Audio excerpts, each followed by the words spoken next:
इस press conference में स्वागत करता हूँ और धन्यवाद देता हूँ कि आप जैसा कि डॉक्टर माहेश्वरी ने बताया कि आपको शो प्रोजेक्ट पर हमने बुलाया है। इसकी एक वजह है जिसके कारण हम प्रेस कॉन्फ्रेंस कर रहे हैं, उसके बारे में थोड़ा सा आपको प्रकाश डालूंगा। संभाग के लिए एक खुशी का एक सूचना है, एक विषय है जो कि आप लोगों से शेयर करना बहुत ज़रूरी है, क्योंकि आप लोगों के थ्रू हम संभाग के नहीं पूरे प्रदेश की जनता के बीच में हम जा पाते हैं। जैसा कि आपको ज्ञात है कि राज्य सरकार का स्वास्थ्य विभाग का विशेष तौर से पहला सुख निरोगी काया से जो शुरू किया था माननीय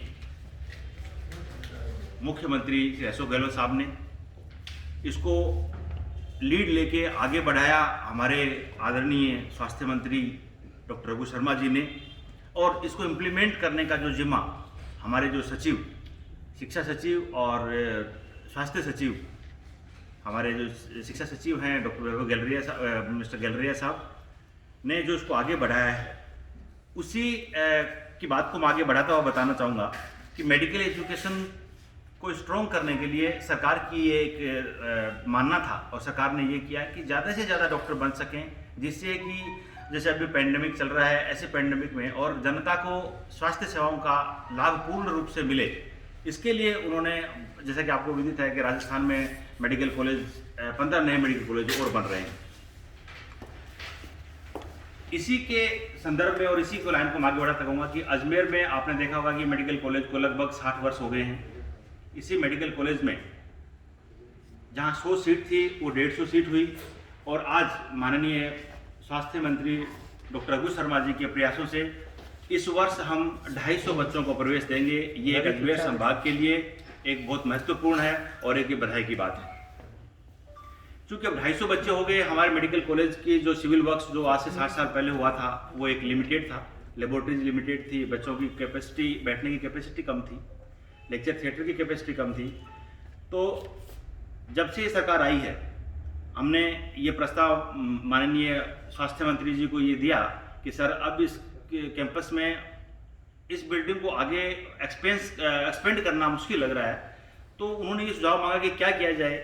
तो एक पहले मेडिसिटी बनने का प्रोग्राम पहले से चल रहा था कोई, तो उस जगह पे माननीय मुख्यमंत्री ने कहा कि मेडिकल कॉलेज का एक प्रस्ताव आप भेजो। हमने एक प्रस्ताव भेजा, राज्य सरकार के द्वारा उस प्रस्ताव को मान लिया गया, और कल शाम को करीबन 5 बजे ईडी के द्वारा राज्य सरकार की अनुमति और आवंटन के बाद में हमको एक अलॉटमेंट लेटर दिया गया है। उस आवंटन लेटर में जवाहरलाल मेडिकल कॉलेज अजमेर के नवीन भवन के लिए 27 हेक्टेयर जमीन, लगभग 166 बीघा जमीन बनती है, जो कि 2,75,000 स्क्वायर मीटर के जिसका नाप होगा, ये ज़मीन हमको आवंटित की गई है।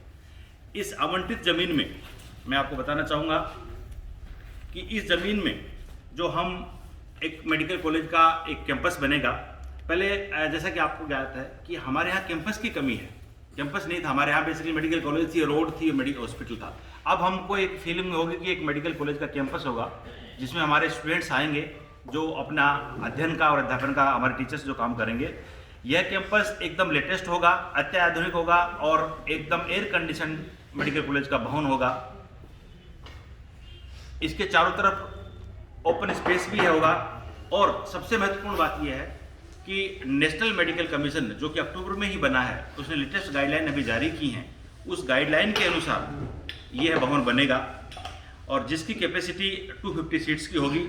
इसमें विभिन्न प्रकार के पोर्शंस होंगे, जैसे कि एक एकेडमिक ब्लॉक बनेगा, एडमिन ब्लॉक बनेगा, इसमें लगभग 8 डिपार्टमेंट बनेंगे, लाइब्रेरी कम एग्जामिनेशन ब्लॉक बनेगा, बच्चों के रहने के लिए हॉस्टल्स बनेंगे, हॉस्टल्स में बॉयज़ हॉस्टल भी बनेगा, गर्ल्स हॉस्टल भी बनेंगे, स्पोर्ट्स कॉम्प्लेक्स बनेगा, स्विमिंग पूल बनेंगे, कैफेटेरिया बनेगा, और स्टूडेंट्स के लिए एक इंडोर गेम की व्यवस्था होगी। इसके अलावा 4 लेक्चर थिएटर बनाएंगे, जिसकी कैपेसिटी एक लेक्चर थिएटर की 300 स्टूडेंट्स की बैठने की होगी। 9 टीचिंग रूम होंगे जिनकी कैपेसिटी 25 की होगी, 9 ही दूसरे टीचिंग रूम होंगे जिनकी कैपेसिटी 50 स्टूडेंट्स की बैठने की होगी, 3 म्यूजियम होंगे और 18 इसके अंदर हमारे लेबोरेटरी होंगी, जो कि एनएमसी की गाइडलाइन के अनुसार एकदम अत्याधुनिक लेबोरेटरीज होंगी, और एक बच्चों के लिए स्मॉल शॉपिंग सेंटर का भी हमने इसमें इंतजाम किया है। जैसा कि आपको पता है कि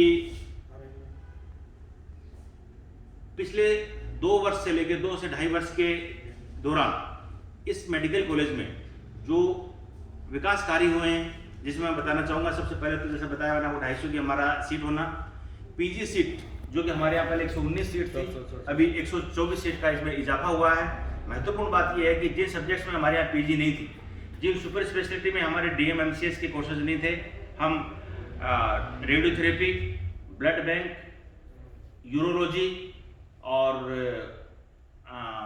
गैस्ट्रोन्टोलॉजी, इसमें हम डीएम और एमडी शुरू करने जा रहे हैं। इसके अलावा आप सबको विदित है लगभग 100 करोड़ के सिविल वर्क से कार्य हो रहे हैं हमारे। मेडिसिन का ब्लॉक बन रहा है, पीडियाट्रिक्स का ब्लॉक बन रहा है, मोर्चरी बन रही है, पीजी गर्ल्स हॉस्टल बन रहा है, और अभी लेटेस्ट 4-5 दिन पहले ही माननीय जिलाधीश महोदय ने एक नई सिटी स्कैन, जिसकी नितांत आवश्यकता थी इस जवाहरलाल मेडिकल कॉलेज और हॉस्पिटल को, वो भी हमारी सैंक्शन हो गई है, जिसके कि टेंडर कर दिया गया है। जल्दी ही हम कोई दूसरी सिटी स्कैन मिलेगी।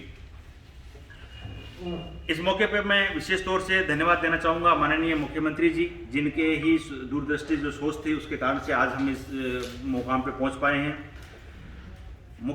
स्वास्थ्य मंत्री जी श्री रघु शर्मा जी का मैं बिल्कुल बहुत ही तहे दिल से मैं पूरे जेएलएन कैंपस की तरफ, जेएलएन परिवार की तरफ से धन्यवाद देना चाहूँगा कि मैं जब भी उनके पास मेडिकल कॉलेज के किसी भी विकास कार्य के लिए काम किया, उन्होंने समय नहीं देख के, चाहे दिन हो, चाहे शाम हो, चाहे लेट हो, उन्होंने जिसको भी फ़ोन करना था और जिसको भी काम करना था उनके प्रयासों से उन्होंने किया।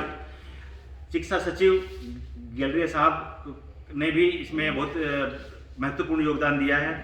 आज इस मौके पर मैं हेमंत गेरा जी को भी मैं धन्यवाद देना चाहूँगा कि ये जो प्रयास चले थे, तो उस वक्त हेमंत गेरा जी जो हमारे सचिव भी थे और यहाँ के प्रभारी सचिव भी थे, उनकी पहल थी और उन्होंने हमें ये कहा कि आप ये काम करो, इससे कि मेडिकल कॉलेज का विकास होगा। जिलाधीश महोदय का बहुत महत्वपूर्ण योगदान रहा, एडीए का इसमें बहुत महत्वपूर्ण योगदान था। एडीए सेक्रेटरी, एडीए चेयरमैन के अथक प्रयासों से हमको उन्होंने कल ये ज़मीन अलॉट की है। मैं सोचता हूँ कि आने वाले समय में हमने एक कमेटी बना दी है डॉक्टर एस.के. भास्कर साहब की अध्यक्षता में, जो कि 12 लोगों की कमेटी है। वो कमेटी इस का भवन का निर्माण, इसकी प्रोग्रेस और इसकी मॉनिटरिंग करेगी। साथ साथ में हमारे एडिशनल प्रिंसिपल सुपरिटेंडेंट साहब, इन सभी के प्रयासों से हम लोग इस मेडिकल कॉलेज के भवन को जल्दी से जल्दी शुरू कराने का प्रयास करेंगे। और मैं ऐसा मानता हूं कि इस महीने के अंत तक, नहीं तो जनवरी के फर्स्ट वीक में हम इसका शिलान्यास कराने का पूर्ण प्रयास करेंगे, जिससे कि ये भवन का कार्य शुरू हो और यह सौगात के रूप में जो आज हम बात कर रहे हैं, ये एक मूर्त रूप में हमारे सामने आ जाए और हम अजमेर संभाग के जनता को इसका बेनिफिट दे सकें। धन्यवाद।